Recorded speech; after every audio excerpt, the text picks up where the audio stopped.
Hello, dear friends. Hello, Bacha Party. How are you, dear students? I am Dr. Sunil Kanal, taking your 10th standard revision lectures along with Atal Seva Kendra and Anubhavi Foundation. This is our last chapter of Science 1, that is space missions, and it is for 5 marks and with option 7 marks. The last chapter. Hope you are all studying properly and doing your things nicely. Space mission is a very important and interesting chapter, along with the first chapter, that is gravitation, with which it is linked. They become the backbone of Science 1, especially those who are interested in space missions, astronomy. This chapter is really good for them. So let's come back to the chapter itself, dear students. Hope you are also revising your things properly and in a detailed manner. Dear students, we know that man has always been curious about to know about the nature, the different places around him, and especially the space. What is space around the earth? How are the stars twinkling? Everything. And therefore, a substantial development has been done in science and technology, especially the space technology. And in the later half of the 20th century, so much development has been possible that we have undertaken space voyage. Now Nicholas Tesla is saying that he will go along with people there. One person from Japan is saying that he will build a restaurant there on the moon, and many things. This is possible just because we have done so much of spectacular progress in the space technology. Nowadays, many, that is more than 1,000 artificial satellites have been placed in the different orbits around the earth by different countries. Especially India also has been a pioneer in space mission. So all this is possible because of the development of space technology. We can classify the space mission into two categories. In one type of missions, the objective is to put artificial satellite in orbits around the earth for research and various other useful applications and studies. The objective of the second type of mission is to send the spacecrafts to outer space to observe closely and understand the different objects in our solar system, with and also outside our solar system, to know about them. So, need and importance of space mission. Why we require so much development of space mission? So, we require space mission development. The world has become a global village. We always call it as a Vasudeva Kutumbakam. Today we can contact a person in any part of the world within seconds, okay? And we are connecting them with the internet, with the mobile phone, so much. Everything as it is, the information of the world, everything, so many things, new things we come to know, and that is on our fingertips. It has become possible to get advance alert about natural calamities, to see a live match going in the different parts of our country, okay, or the world. All this is possible because of the artificial satellites which have been placed, or the global observatories or the space observatories. During war, it is possible to get information about the actions of the enemy through surveillance, aerial surveillance using satellite. It is also possible to explore the fossil reserves and minerals of the earth. So this is all possible because of space technology. So now, what is an artificial satellite? A natural satellite is an astronomical object which is orbiting around the earth or any other planet. Moon is our natural satellite, and some of the planets may have more than one natural satellites, okay? But we have also man-made objects which revolve around the earth or any other planet in a fixed orbit, and it is called as an artificial satellite. The first artificial satellite was Sputnik, was sent in the space by Soviet Union, that is Russia, in 1957. Today more than 1,000 satellites are orbiting in around the earth. The satellites work on solar energy. So solar voltaic photovoltaic cells are used, or panels are attached to both sides of this satellite, which harness the solar energy and use that energy, because we cannot send fossil fuels, petrol, diesel, kerosene there. We are using the solar energy there. So panels are attached to both sides of these satellites like wings. Instruments are installed in the satellite and they receive and transmit signals from and to the earth. So we have different types of satellites. We have weather satellites which study the uh, production and the climatic or the weather condition. We have INSAT, that is Indian National Satellite. GSAT, that is Geosynchronous Satellite. We have, you can see the short forms here. IRNSS, that is Indian Regional Navigation Satellite System. IRS, that is Indian Remote Sensing Satellite. GSLV is a it's a launch vehicle, that is Geosynchronous Satellite Launch Vehicle, and PSLV is a Polar Satellite Launch Vehicle. Then we have communication satellites, which are used for communication between different locations in the world through use of specific waves. INSAT and GSAT are one or two of them, and the launch vehicle is GSLV. Then broadcast satellite, telecasting of television programs. Again, INSAT and GSAT type of satellites, and the launcher is GSLV. Navigational satellite for understanding. You must be knowing about GPS system. So navigation satellite helps to understand the location of any place on the surface of the earth, and that is with the help of IRNSS, and the launcher is PSLV. We have military satellites which collects information about the security aspects. For that, we don't know which are those type of satellites and the launchers, because it's kept a secret by each country. Then Earth observation satellite, okay, which is study of forests, deserts, oceans, polar ice, different aspects or the regional specialities of the earth and the management of these things and resources. It is IRS type of satellite, that is Indian Remote Sensing Satellite, and the launcher is PSLV. So now let's come back to orbits of artificial satellites. All artificial satellites do not revolve in similar orbits around the earth. So this is a very important question. So there are three types of orbits, and accordingly we have three types of satellites. Okay, the functions of the satellite decide the height of the satellite orbiting around the earth's surface and the orbit of around in which it will be located. The nature of the orbit, that is circular or elliptical, and whether the orbit shall be parallel to equator or not, or making some angle with the equator to put the satellite in a proper orbit at specific height above the earth's surface. The satellite is to be taken to that height using a satellite launcher. Then the satellite is given a specific velocity known as a critical velocity. First, it has to escape the earth's gravity, that is, it should have a escape velocity, which we have studied in the first chapter. Then it should be given after a tilt, so that it comes perpendicular, it moves perpendicular to the orbit of the earth, that is around the orbit of the earth. It will be given a tangential direction velocity, which is called as a critical velocity. The satellite then starts revolving around the earth. The formula for the velocity, that is the critical velocity, can be derived as follows.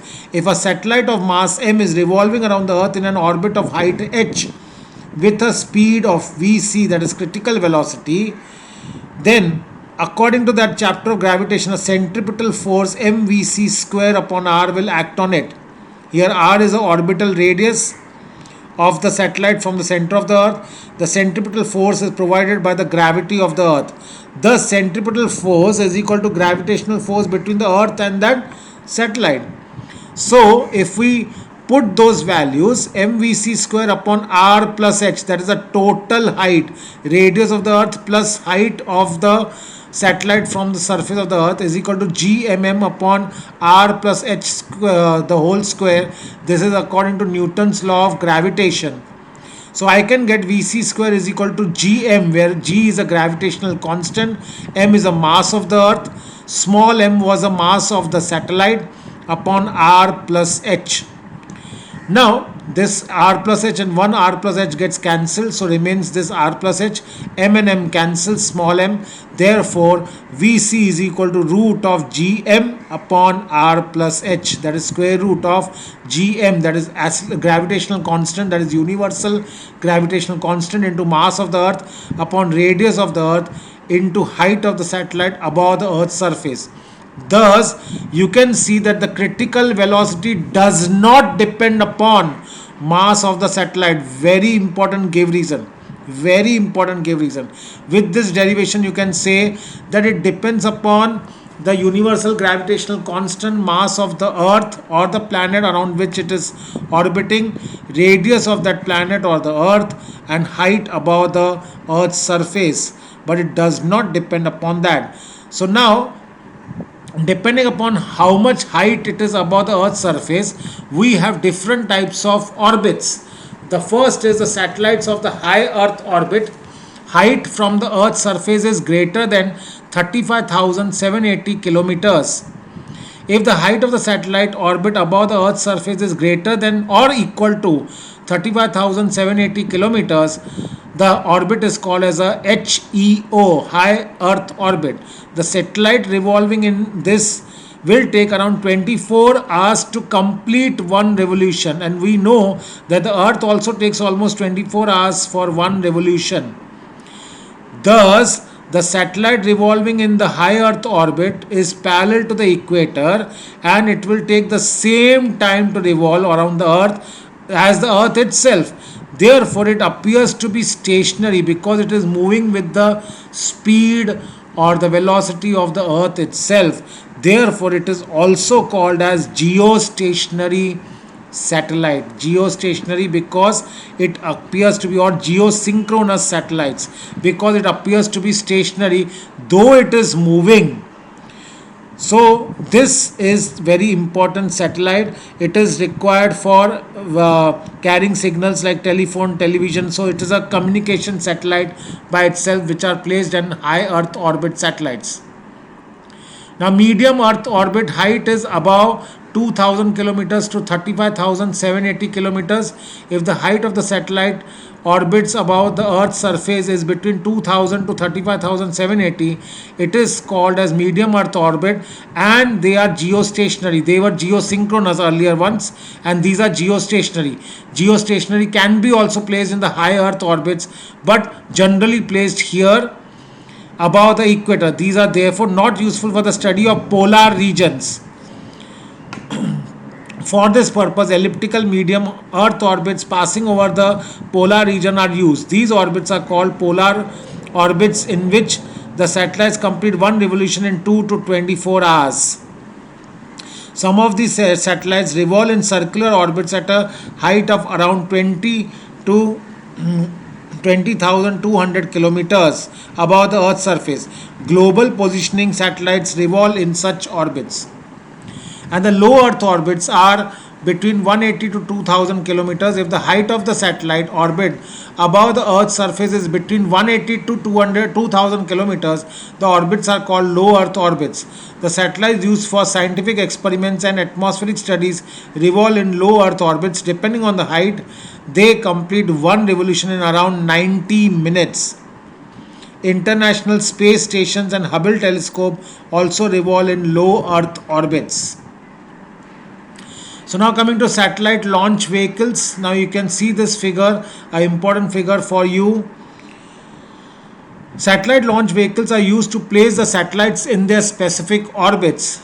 The functioning, which we normally call in our common language as rockets, the functioning of the satellite launch vehicle is based on the Newton's third law of motion. The launch vehicle uses specific type of fuel. The gas produced due to the combustion of the fuel expands due to the high temperature and is expelled forcefully through the nozzle at the rear side of the launch vehicle. As the reaction of this, a thrust acts on the vehicle which drives the vehicle high in the space. So Earth will give it a big thrust or a force. The structure of the launch vehicle is described by the weight of the satellite and the type of satellite orbit. The fuel in the vehicle are also depend on these factors. The fuel forms a major portion of the total weight of the launch vehicle. Thus, the vehicle has to carry a large weight of the fuel with it. To overcome the problem, launch vehicles with more than one stage are used. One stage means what? As and when the satellite will cross certain levels, the first stage, second stage, you can see first stage carries the solid fuel, then the liquid fuel, solid, liquid, and so on, and the place of the satellite is here. The satellite is only placed in the tip of the launch vehicle. These parts will get uh, shed off as and when it crosses a particular level or a height. Now, space missions away from Earth.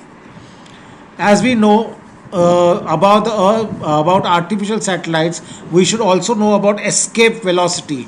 They have to gain certain velocity so that they can easily cross the Earth's gravitational acceleration or the gravitational force. So escape velocity is given as root of 2 gm upon r, where g is the gravitational constant, m is the mass of the earth, and r is the radius of the planet, especially the earth. If I talk of the earth and put all these values, especially for earth, then I get it as 11.18 kilometers per second. So it should be 11.18 or 11.2 kilometers per second should be the escape velocity. Means it's a velocity with which the spacecraft should escape the earth's gravitational force, otherwise it will be pulled down. Now, coming to various moon missions, since the moon is the closest astronomical object to us, the first space missions to objects in the solar system were the missions to the moon. Such missions have been carried out by many countries like USA, Soviet Union, that is Russia, European countries, China, Japan, and of course our India. The spacecrafts in the Luna series, Luna means the moon series, sent by Soviet Union reached the near the moon. Luna 2, launched in 1959, was the first such craft. After that, till 1975, 15 spacecrafts made chemical analysis of the moon and also measured its gravity, density, radiation.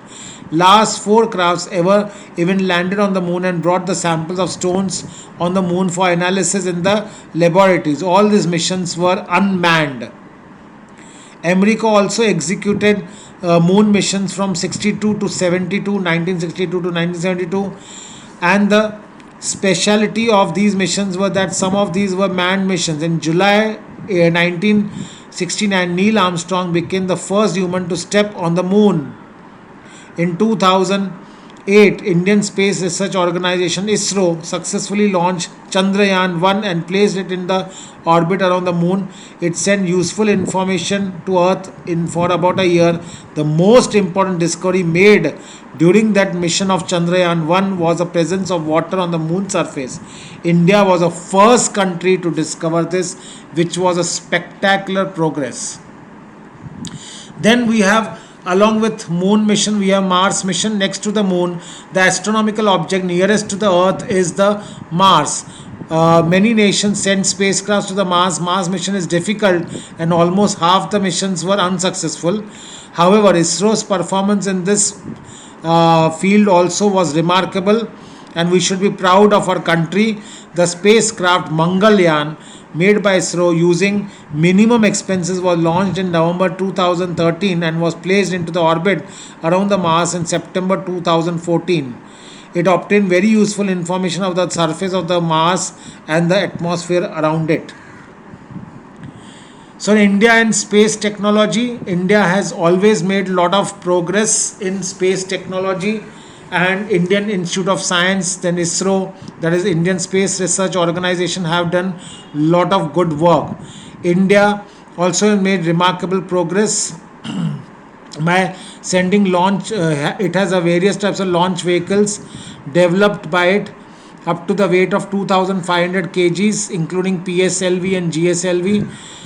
The scientific and technological feats obtained by India in this field is really remarkable. Availability of television, telephone, internet services all over the country has been possible because of these satellites. EduSat satellite in this series is used especially in the field of education. IRS satellite series is working for monitoring and management of natural resources and disaster management programs.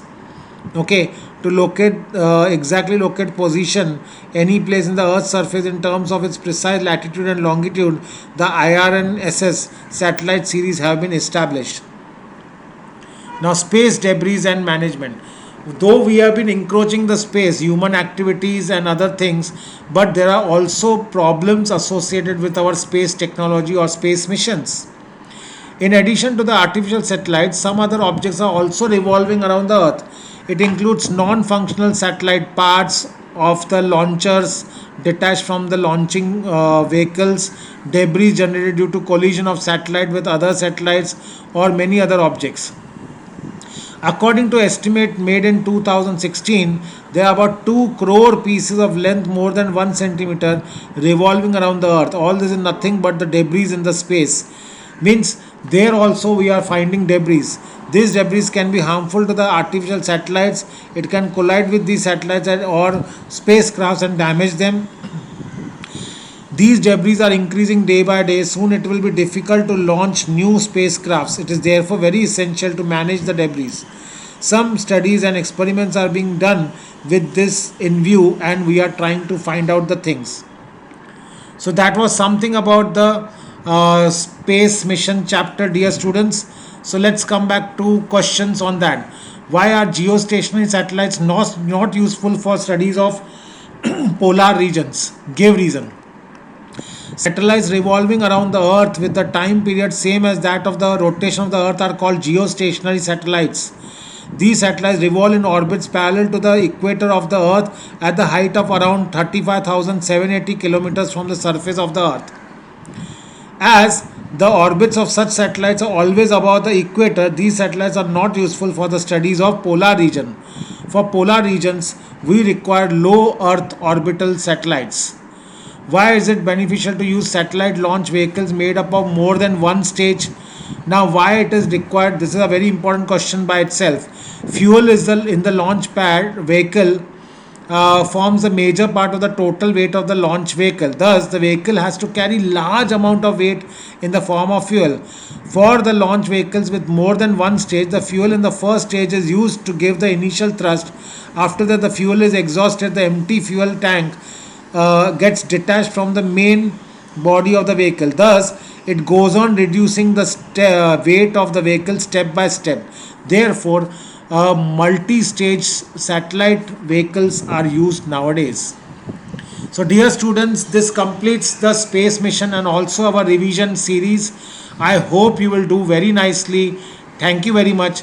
God bless you all. Keep revising. Keep doing best in your life also. Keep shining. Thank you and God bless you.